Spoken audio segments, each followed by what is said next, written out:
We're excited to come back this whole season. Yo. So, all right, we'll see you later. Peace. We'll see you later. See you at the mailbox in the cul-de-sac.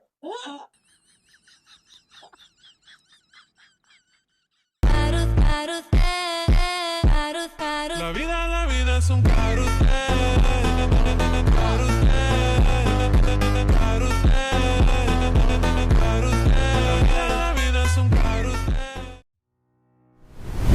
Welcome back to Real Talk with KC and JoJo. What's up, KC? What's up, JoJo?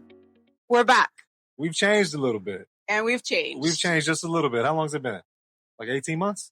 It's been 2 winters since we've been here. Who talks like that? I love the fact that you talk like that. Like 2 what? winters and 4 scoring to go. I talk in seasons for a reason.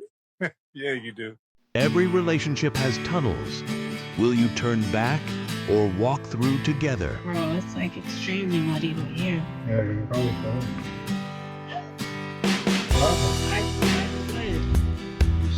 Yeah, what if there's snakes down here?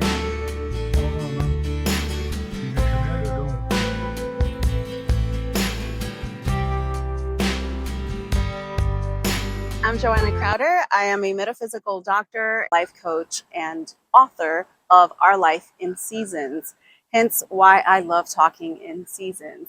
2 of the books, Summer Love and the one that we are finishing now, Healing Winter, we have co-written together. That was fun. I'm looking forward to the second one. I'm Keith. I'm a fitness coach, mindset coach, and relationship coach with Joanna. And what's been cool is that, Healing Winter has been a process. Like, she's been writing. I haven't started writing yet, but she's been writing throughout the entire last 18 months. In the last 18 months, Healing Winter is basically unfolding all of our growth and all of our healing that's happened along the way, right? Yeah, the things that have been, I guess, resurfacing or coming up to the surface as I've been writing are things that have had us, they've made us stop. Like, that's why we took a break from, we put a pause on our podcast, because we needed to honor the cycles and not create content just because, but really go into it, Bro, one of my favorite sayings is For new real. levels, new devils, right? Like, you hit new levels and you think you got your shit down, and then you find out that, okay, maybe you're not where you thought you were.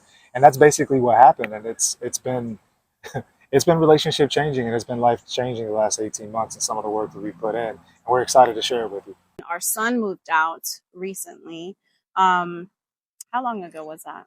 2 months ish.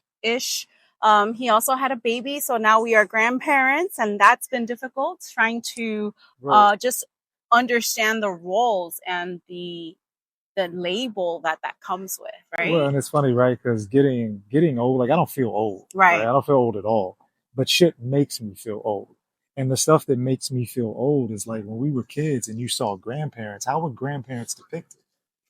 Grandparents were not depicted like this. Right. They were just much older. So you're like, what? Right. And so it's like, I think there's a subconscious kind of fear behind that, Yeah. thinking, that, hey, I'm not fitting the mold that maybe I was subconsciously programmed with. And that's what's been fucking with me, really, more than anything. It's just not feeling old, but everything around Having you. to fit into a box Yeah. or a mold of something that, they said, oh, you're a grandmother, so therefore, you fit under these parameters. And I'm like, no, I don't. That's 100%. not me.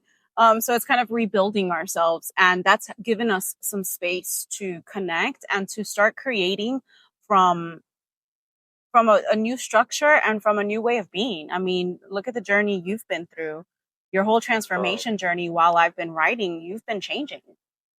Yeah, man. And I mean, and I'm excited to talk about that over the course of this season.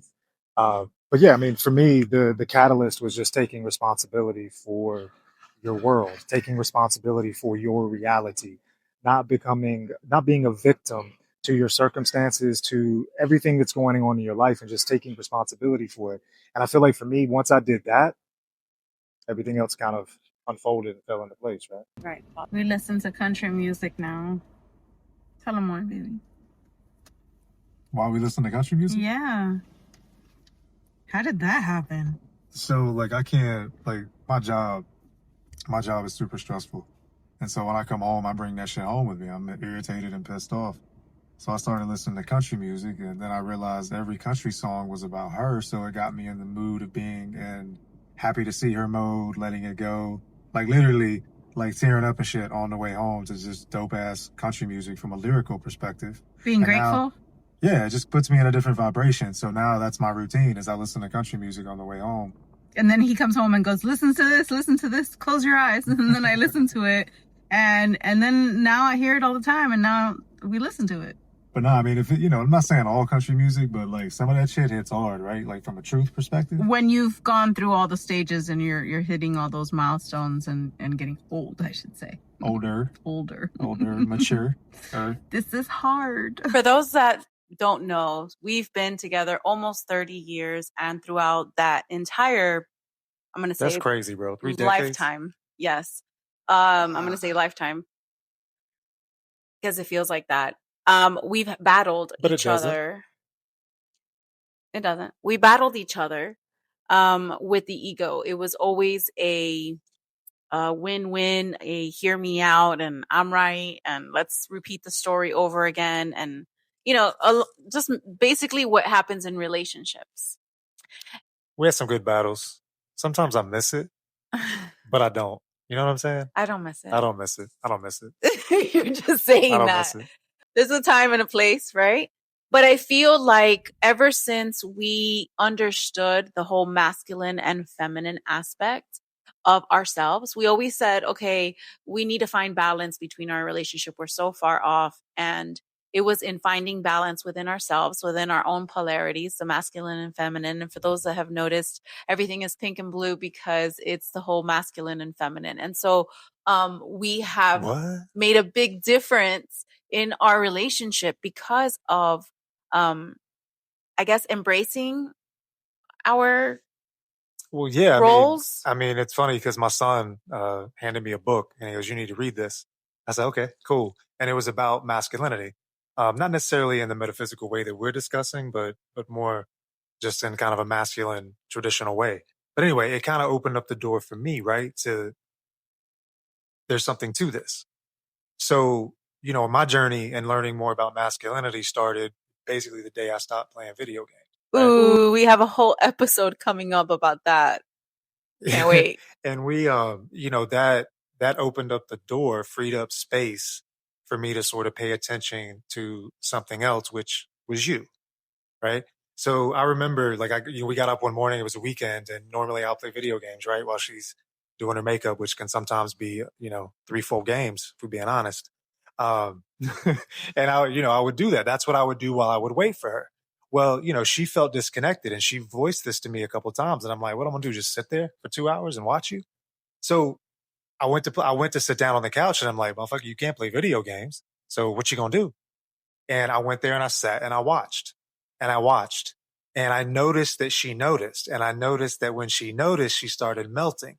And when she started melting, it emasculated my masculinity, if that even makes sense. Explain she started melting for those that don't understand, because I don't understand. You don't understand what that means? So melting is softening up. It means that the fact that you acknowledge the fact that I'm watching you, that was softening up, right? Okay. And that exchange of energy then allowed me to go, okay, there's something to this. Let me sit here a little bit longer and see what happens.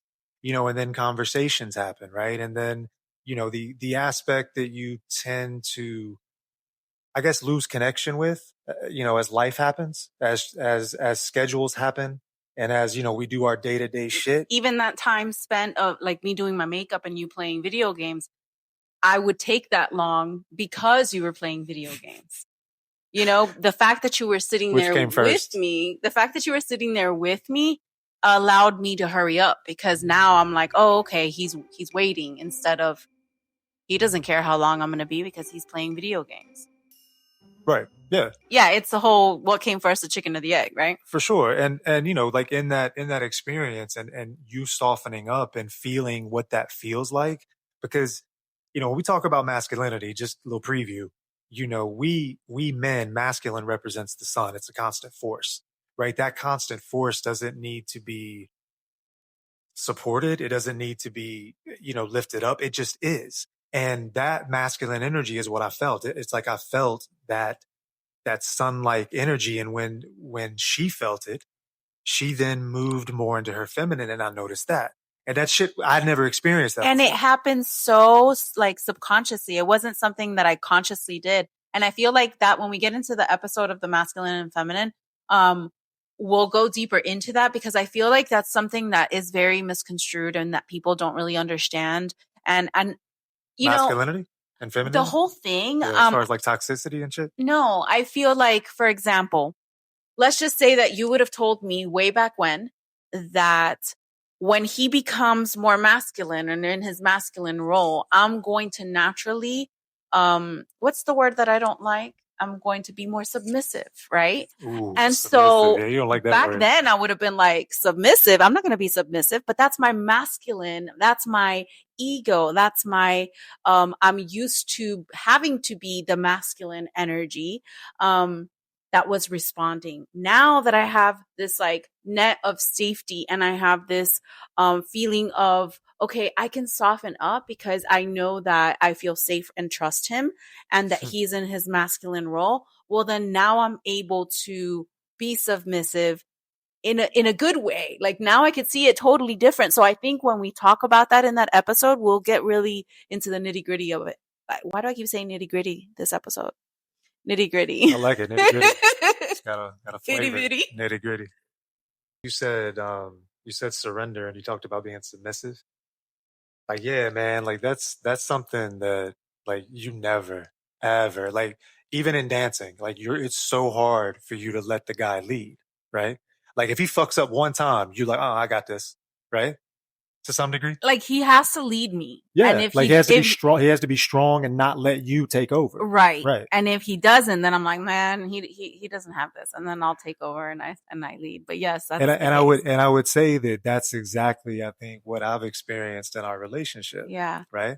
So when you talk about surrendering and feeling that for the first time from a healthy, strong, masculine perspective, yeah, that shit's addictive. You know what I mean? Like I want more of that. Yeah. And I can't Right? wait to talk about that in more depth. Death. In more depth. Depth. In more depth. Death. I feel like also in writing this whole time that I've been writing Healing Winter, it is very healing. It is very therapeutic, right, to write. But at the same time, while he's been doing his whole transformation, his whole masculine empowerment, I should say, his self-mastery, I've been able to then relax into my feminine, relax into the darkness of it, because there's a whole shadow aspect of the stuff that we have suppressed for so long, the emotions we don't want to deal with, the trauma, etc. It's so buried deep in there that it hardens us. And I feel like once we start therapeutically writing and he's changing and I'm changing, I allow it to kind of come up and to let it be and then to let it go so that I don't have it trapped and I'm not holding on to it for so long. Well, imagine if this is just like the preview, how deep we gonna go. Because I got some deep shit too. It's like I can't stop. It's like ping pong. This is just what. It's like ping pong. This is just. Well, let me say this. A little preview. Let me say this. It's a preview of what we're going to talk about. I want to add this to the mix too, because like I used to hate, like it would bother me so much when you cried, right? Yeah. Like I would get frustrated. But you wouldn't hold space for me. Not right. Not you because would feel like it was your fault. Correct. Like it was me. It was my own. Like I couldn't deal with it. Right now, if you cry, like I look forward to it because then he consoles me. Right. Because I can accept that energy no matter if I caused it or if anybody else caused it, and the fact that you know that makes it much more likely for you to express it, which then energetically builds me up too, and it builds me up too. Yes, and it allows me to heal as well. So you create a good cycle, a Krebs cycle, if you will, science. Some good healing. And I feel like this is important. So I feel like what we're going to be doing is sharing more of little tips and things that we've learned along the way that have helped us with couples and even just individuals, because this is about your own healing journey, which then magnifies all your relationships. So ever since you stopped playing video games, you were able to now find the time to do all the little things that we do, like Monday nights. He has a man's cave or the Authenticate Yourself podcast with RL. Shout out. Tuesdays, I just had Reiki. Wednesday nights, we have our Escape Within meetings. Thursday nights, we are either recording or taking a breather. Friday nights, we're eating. And then Saturday and Sunday, we're recording. So that is a week in the life of becoming creators. Is that what we're creating? I think I don't know. instead of consuming stuff and content and video games and distractions, we are now creating. And I think that's the purpose of most people, is stop consuming and start creating out of a purpose, you know? Yeah, no, 100%. I mean, I think we all have a drive, right, to do something. We all feel like we have a purpose. Some of us pursue it, some of us don't. I'm in that don't category, but we all have it, and it's just a matter of taking two steps forward towards whatever that is, and just having trust and faith that it'll manifest the way where however it's supposed to manifest, right? Yeah, and speaking of, this whole entire season is, as you can see, very different than the way that we have been doing it. The video version versus audio. For those that are listening on the audio, highly suggest the video, just because there is a lot of B-roll, a lot of footage that kind of sparks the creativeness in me as far as a director, producer, and editor of this whole shebang. But basically, we're doing it different because we have changed, because we are different, and we just want to kind of show that and express that. So please follow along with our journey and see where it unfolds, because we don't know where this is going, but we're here with you right now, and that's what matters. Well said. So what is it that we're offering now? We are offering couples coaching. We also have a download for you. You can get that here. Nice. And then what else? We have a couples retreat coming up in November. Yep. And so we're super excited about that. Can't wait to talk about it on a whole new episode. But yeah, we have all these things happening, and we're excited because it's different and we're together and this energy is different now. So we're riding the wave. Let's go. Let's go. I hope you guys can grow with us, heal with us, laugh with us, do all the things with us. And we did it. We finished. Boom. Boom. Here's a little behind the scene information. I've had a lot of obstacles and challenges come up and errands to run. Now I'm about to go get comfy and start editing, because I'm posting tomorrow regardless. Yep, last minute. Real talk. Real talk.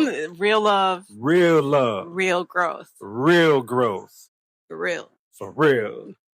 Join us next week when we talk about writing Healing Winter together and what that's done. But why would they want to tune in? Like, what does this have to do with them? No, so like you write your books in a journaling format, right? So of course, my entries in a journaling format. And one of the dopest things about journaling is that it requires you to be authentic when you write. Right. And when you're authentic when you write, you have to surrender to whatever emotions and things you're writing down. That surrender then allows you to hold space for your partner. And that space is what opens up the avenue for healing. And communication. And communication. Correct. All the things. All the things. So stay tuned. We'll see you guys next time. Peace.